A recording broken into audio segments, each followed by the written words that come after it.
in Sombra, Ontario, just outside of Wallaceburg, Ontario, on Friday the 14th, 2012. Called in by the proprietors of this museum to back up claims of odd feelings, a presence up on the second floor. I guess they had a grandfather clock in the first floor, just mysteriously start working when she first started working. That's all we have to go with. 3 people died in the house, were laid out in the house. There's lots of little nooks and crannies and stuff to run into, so just be careful, and we'll do the best we can. Okay? And here we go, team. Lights out, we're hot. Again, not a lot of claims have been going on here, but not necessarily does that mean that there's nothing going on. If there is anybody in this house, Kitty or John or Sarah, or maybe even somebody else who's passed through this house, that this has been an important site to them,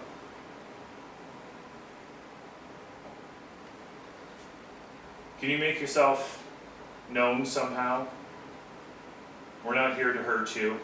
We're just here to document that you exist and help people understand what's going on. I know this may seem different to you.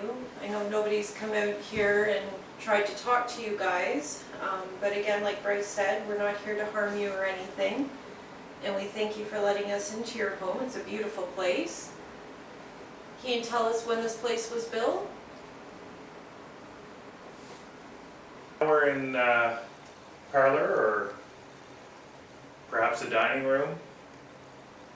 I think it probably served more of a parlor at the time.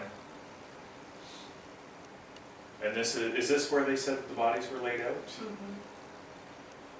The bodies of Kitty. Walking. Kitty died in childbirth, didn't she? Or shortly after? Shortly, a month after. Yeah.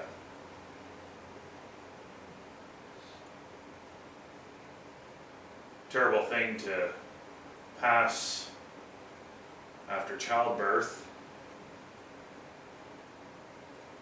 Not getting a chance to see your child grow up. I could imagine that would be a pretty hard thing for you to have to deal with. So was this clock of any importance? I don't think that this was part of the family.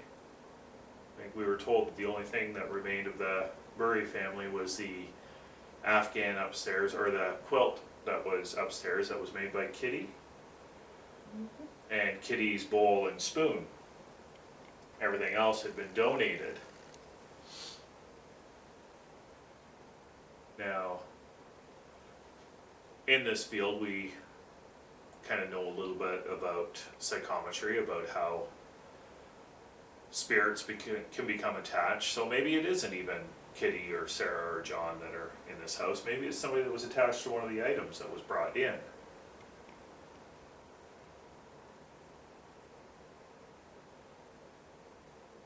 If it is, if you're not a resident of this house but you're attached to something in this house, can you maybe tell us your name and what it is you're attached to?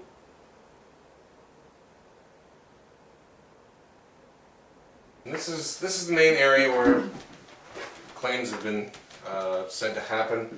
Pretty much where we're all standing. When staff members come upstairs, they feel a presence, almost kind of take over their body. And it's always up here when they're moving around. And I believe Shelley told us that Kitty died up here, right? Yes. And so did Sarah? Sarah. She died a month after she gave birth due to complications. So, if there's anyone up here that might be that presence, can you please come over to us? We've got the same kind of toys that we had down in the basement, main floor. Just put that on the ground. You can walk up to that green light if you can, and just stand near it. It'll just flash. That's all it does. If you come over to that, we might be able to communicate better. Whoop, had a little blip. You have to realize, Kitty, Sarah, John, whoever may be here, but this is a museum now. This is set up to tell people kind of how you lived your lives, how things were back in the 1800s. There's not a whole lot left. That was your personal items. There's a bowl and a spoon downstairs, and there's a quilt in the master bedroom. Those things are placed here so people can see what used to belong to you, what used to go on in this house, how the kitchen worked, how the family would have lived. Well, we were told that this room here, there's a perfect outline where a wall was. This was the servants' area. Wall here, probably door into here. Yeah. Maybe it's the servant that's up here. Wondering why there's people walking around, kind of nosing around their spot where they stayed. I think the reason we do this is to try and find the answers. Maybe hopefully get that one bit of communication or one little voice that might come out and say hello or give us a name, or that's all we're doing. And it must seem odd to you. Maybe we look really different to what we might think you look like. I know a friend of mine, Dave. What's that? Sorry, it was just me sighing. I know our friend Dave.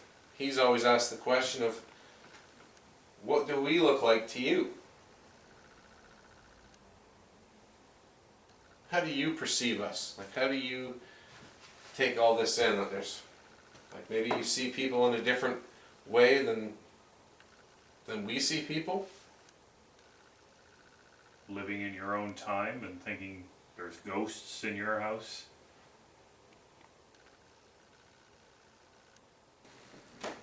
Maybe you're a little intimidated by having all these people in here. Maybe having two big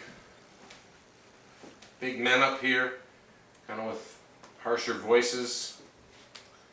I'm sure back in the 1800s, late 1800s when you were around, having two men bark orders at you to move stuff and say something and knock on things. Maybe that's not what you're used to. We've said through the night we're here with the utmost respect. We respect everything that is in this house,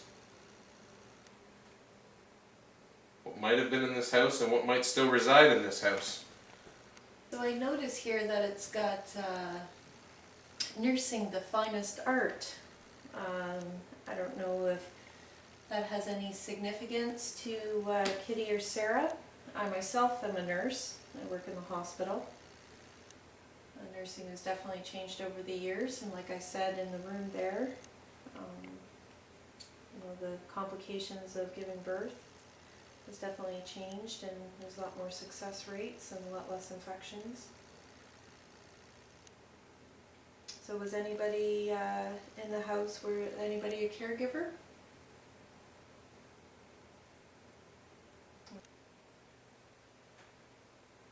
It may be a while before somebody comes and tries to chat with you again, so I would hate for you to miss out on the opportunity to be able to relay a message or gives us some sort of sign of your existence. We're only going to be up here for a couple more minutes.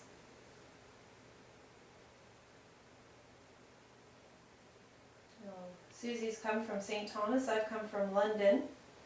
So we're probably about an hour and a half, 2 hours away from you.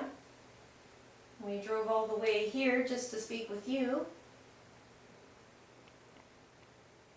And just kind of put a little bit to the claims of, feeling the kind of creepy feeling that somebody's here with them. And, nobody seems to be scared or anything like that. They just kind of want to know, and we'd like to give them a little bit of answers. So any help that you could give us would be greatly appreciated.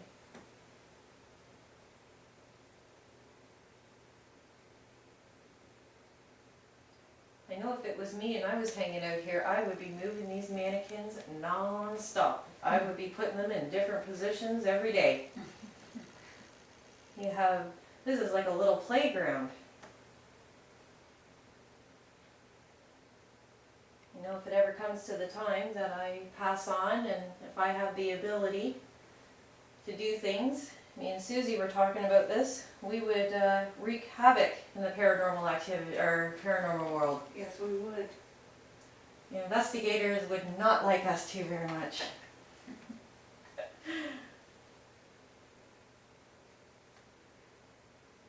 So, you know, we take this seriously, but at the same time, we do try to make fun with it, and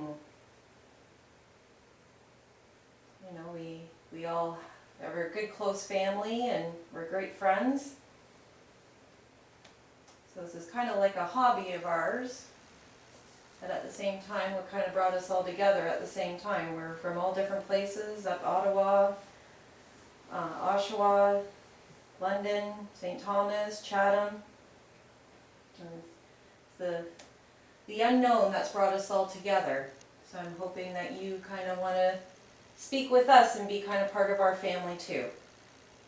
Alright team, great investigation. That's a wrap.